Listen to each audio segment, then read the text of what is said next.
নামাজ তো অ্যাকচুয়ালি ফার্সি শব্দ, আরবি ভাষা হচ্ছে সালাদ। ওয়াকিম সালাদ অতুল জাকাত, যেটা কোরআনে 82 থেকে 83 জায়গায় উল্লেখিত আছে। তো এই সালাদ, এই সালাতে যিনি আমাদের নামাজের ইমামতি করবেন তিনি ইমাম, আর ইমামের পিছনে যারা নামাজ পড়বেন তাদেরকে বলা হয় মুক্তাদি। তো এই মুক্তাদিকে আমরা এখানে দেখতে পাচ্ছি ইসলামের পরিভাষায় 3টে ভাগে ভাগ করা হচ্ছে। এক প্রকার হচ্ছে মোদ্রেক। মোদ্রেক মানে যে মুক্তাদি নামাজের শুরু থেকে শেষ পর্যন্ত নামাজ পিছনে নামাজ পড়ছেন তাদেরকে বলা হচ্ছে মোদ্রেক।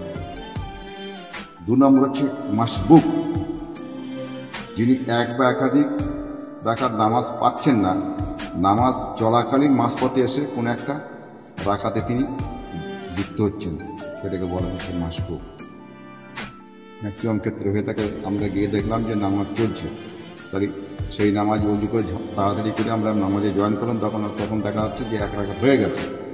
এইটা হচ্ছে মাসবুক। আর 3 নম্বর হচ্ছে লায়েক।